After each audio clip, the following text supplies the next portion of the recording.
റസൂൽ സല്ലല്ലാഹു അലൈഹി വസല്ലം അറബികളിലേക്ക് വരുമ്പോൾ അറബികള് വിഗ്രഹങ്ങളെ വെച്ച് പൂജിക്കുന്ന ആൾക്കാരായിരുന്നു. കഅബയ്ക്ക് ചുറ്റും വിഗ്രഹങ്ങളായിരുന്നു. അതിൽ ഏറ്റവും വലിയ വിഗ്രഹം ഇബ്രാഹിം നബി അലൈഹി സ്വലാമിന്റെ രൂപമാണ്. പിന്നെ ഇസ്മായിൽ നബി അലൈഹി സ്വലാമിന്റെ രണ്ടാൾക്കാരുടെ ചിത്രവും കഅബയുടെ ചുമരിൽ വരച്ചിരുന്നു. ചിത്രങ്ങൾ ഉണ്ടായിരുന്നു ഇബ്രാഹിം നബി അലൈഹി സ്വലാമിന്റെ. റസൂൽ സല്ലല്ലാഹു അലൈഹി വസല്ലം മക്കം ഫതഹിന്റെ അന്ന് അത് വായിക്കാൻ പറഞ്ഞു സഹാബാക്കളോട്. റസൂൽ സല്ലല്ലാഹു അലൈഹി വസല്ലം അംർ ഇബ്നു ലുഹൈ അൽ ഖുസായിനെ സംബന്ധിച്ച് പറഞ്ഞല്ലോ. അദ്ദേഹം ജീവിച്ചത്, അംർ ഇബ്നു ലുഹൈ അൽ ഖുസായി ജീവിച്ചത് റസൂൽ സല്ലല്ലാഹു അലൈഹി വസല്ലം നബിയായി വരുന്നതിന്റെ, റസൂലായി വരുന്നതിന്റെ ഏകദേശം 400 അല്ലെങ്കിൽ 350 വർഷങ്ങൾക്ക് മുമ്പാണ്. അദ്ദേഹത്തിന്റെ സംബന്ധിച്ച് റസൂൽ എന്താ പറഞ്ഞത്? അവ്വലു മൻ ഗയ്യറ ദീന ഇസ്മായിൽ, ഇസ്മായിൽ നബി അലൈഹി സ്വലാമിന്റെ ദീനിനെ ആദ്യമായി വികലമാക്കിയവൻ ഇവനാണ്. അപ്പൊ റസൂൽ സല്ലല്ലാഹു അലൈഹി വസല്ലം ജനിക്കുന്നതിന്റെ, നുബുവത്ത് കിട്ടുന്നതിന്റെ 400 വർഷങ്ങൾക്ക് മുമ്പ് വരെ എന്തുണ്ടായിരുന്നു? ഇസ്ലാം, ഇസ്മായിൽ നബി അലൈഹി സ്വലാമിന്റെ ആ തൗഹീദിൽ, ആ ശരീഅത്തിൽ ഇസ്ലാം ബാക്കിയായിരുന്നു അറബികളിൽ. അപ്പൊ അതിന്റെ ഒരു നൂഹ് നബി അലൈഹി സ്വലാമിന്റെ ജനങ്ങളെ പോലെ അവരും ഇസ്ലാമിലായിരുന്നു, തൗഹീദിലായിരുന്നു. പിന്നെയാണ് അംർ ബിൻ ലുഹൈ അൽ ഖുസായി വന്ന് ഷാമിൽ നിന്ന് ഒരു വിഗ്രഹം കൊണ്ടുവന്ന് കാബയിൽ വെച്ചു. ഷാമിൽ നിന്ന് കൊണ്ടുവന്ന് വെച്ചതാണ്. പിന്നെ അങ്ങനെയാണ് അറബികൾക്ക് ഈ വിഗ്രഹാരാധന അവരിലേക്ക് കടന്നു വരുന്നത്. അറബികൾ ആരായിരുന്നു? ഇസ്മായിൽ നബി അലൈഹി സ്വലാമിന്റെ ശരീഅത്തിലായിരുന്നു, അഥവാ തൗഹീദിലായിരുന്നു.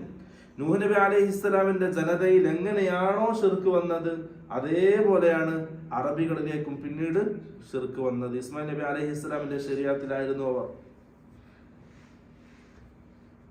അബ്ദുല്ലാഹി ഇബ്നു അബ്ബാസ് റളിയല്ലാഹു അൻഹു പറയാണ്, സാറത്തിൽ ഔസാനു ലതി കാനത് ഫീ ഖൗമി നൂഹ്, അന്ന് നൂഹ് നബി അലൈഹിസ്സലാമിന്റെ ജനങ്ങളിൽ ഉണ്ടായ ആ വിഗ്രഹങ്ങൾ, ആ മഹത്തുക്കളുടെ രൂപങ്ങൾ, അത് തന്നെയാണ് പിന്നീട് അറബികളിലേക്ക് വന്നതും. ഇബ്നു അബ്ബാസ് പറയാണ്, അമ്മാ വദ്ദുൻ ഫകാനത് ലികൽബിൻ ബിദൗമത്തിൽ ജന്ദൽ, കൽബ് ഗോത്രത്തിനായിരുന്നു ആര്? വദ് എന്ന രൂപം കൽബ് ഗോത്രത്തിനുള്ളതാണ്. അമ്മാ സുവാഉൻ ഫകാനത് ലിഹുദൈൽ, സുവാ ഹുദൈൽ ഗോത്രത്തിനുള്ളതാണ്. അമ്മാ യഗൂസ് ഫകാനത് ലിമുറാദിൻ സുമ്മ ലിബനി ഉതൈഫിൻ ബിൽ ജൗഫി, യഗൂസ് എന്നുള്ളത് ആദ്യം മുറാദ് ഗോത്രത്തിനാണ്, പിന്നെ അതെടുത്തേക്ക് മാറി ഉതൈഫ് ഗോത്രത്തിലേക്ക് മാറി.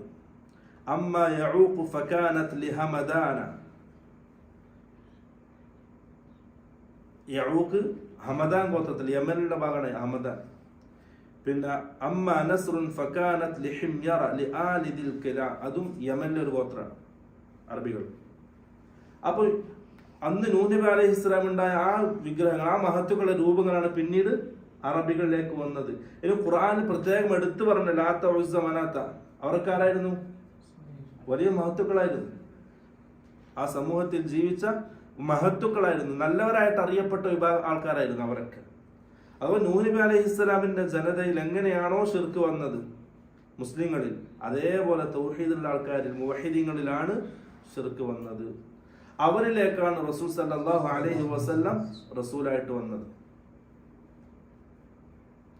അപ്പം തൗഹീദിൽ ഉണ്ടായിരുന്നു, എല്ലാവരും ഇസ്മായിൽ നബി അലൈഹി സ്വലാമിന്റെ ശരീഅത്തിലായിരുന്നു.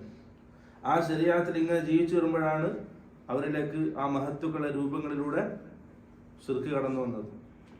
അവരെ തിരിച്ച് തൗഹീദിലേക്ക് ക്ഷണിക്കാനാണ് റസൂൽ സല്ലല്ലാഹു അലൈഹി വസല്ലം വന്നത്.